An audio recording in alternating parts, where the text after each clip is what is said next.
Hi, I'm here with Danielle from the Real Housewives of New Jersey. How are you doing today? I'm very good, thank you. Okay, so now I've read your blog posts on the Bravo website, and they are very well written. Thank you. So, you're welcome. So I was just curious, why did you go with another writer to help you with this book? I felt like in conjunction with taping the show, at the same time as I was writing my memoir, it would be best to have another set of eyes and hands on my life story. And I met him through Frank Vincent, who I trust. Yes, and he said if you make a connection with him, then maybe you might perhaps do that, consider him being a co-author with you, because there's only so much you can handle at the same time. And he said in a story of this caliber, he was sort of mentoring me, Frank.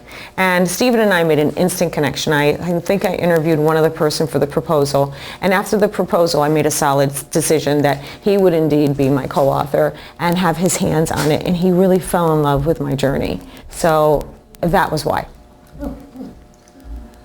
So what are you hoping to accomplish by sharing your memoirs with everyone? Oh, so much. It gives me a huge opportunity and platform to actually try to speak out for equality, rights, human rights and humanity, and to stop maybe just people from hurting one another.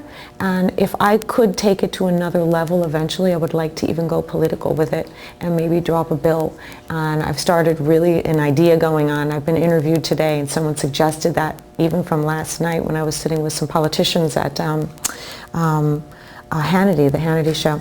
And I thought, wow, this is maybe why it's all lining up. My book is released, I'm on Hannity, I'm sitting with huge political ties and actually speaking out for rights and humanity. And then today when I was asked, I thought, this is why it all lines up. I did this because I need to stop the pain that was going on inside of me. But then through the process, I realized I went from victim to victor. And once I became a victor and I was victorious, I realized there's so many people just silently suffering and expecting just one person that has a platform of this caliber to help them. So who am I not to? Great. Do you think this book will turn the haters into fans of yours? I'm not looking to turn anyone any way on me. I was just looking to maybe touch people through my story and help people to relate to another person, if not me, that maybe might be going through what I was going through. They might see signs of it. And so far, even though it's only been since Tuesday that I've been launched, I've had emails and IMs and tweets coming in on my DM. Please friend me. I need to private message you. And on my Facebook account, overwhelming responses from even press all week and all through the week, even last week when they got my book a little bit early, just saying that some relationships have been healed. And I did say, if I could stop one heart from breaking, then my life has not been in vain. And that's a quote from Emily Dickinson, and I will hold that to be true. And I've already stopped a few, but they're going to stop the rest. It's going to spill. It's going to be a contagious event of happenings. So haters will be haters. But either way, whether you love me or hate me, you're going to pay attention. Well, speaking of haters, how do you think your fellow castmates will react to your book? I don't have any concern about them whatsoever. If they can articulate a sentence as well as I can and hold a conversation with me of caliber that I would be interested in these days, then I might sit down and have a conversation with them. But if they're going to continue their belligerent destruction of the English vocabulary, I have no interest in sitting with them. So in the book, your childhood was absolutely brutal. I mean, I wouldn't wish that upon my worst enemy. Thank you. I mean, do you still feel some of the effects of it after all these years? Oh my God, yeah, I did. I did, and I don't anymore. I think through writing this memoir, it was the most difficult thing to relive it, to put it on paper. And that's where Stephen came in handy as well. He literally had to pull me up. I was going so far down, and I was hospitalized during this process because you have to go so deep into your past to go to that place to make it real. So then you have to relive it in essence. All those things I had buried and pushed down and I was ashamed of and I was hiding from, and that I did abusive things to my body here or there, the 80s, the 70s, the 60s, the 90s, and then stopped as soon as I got pregnant, or as soon as I met the father of my children. It didn't stop the pain. I cut it off and it put a wall up, blocking it, but I still had all those issues that were unresolved. So through doing this, through this process, I really healed a lot. And it doesn't hurt anymore to talk about it. I could never have spoken about this, even with the father of my children who knew everything about me. It was so difficult for me to talk about it at times. I would get so angry with him, and all he wanted me to do was heal and like open up to him, but I couldn't.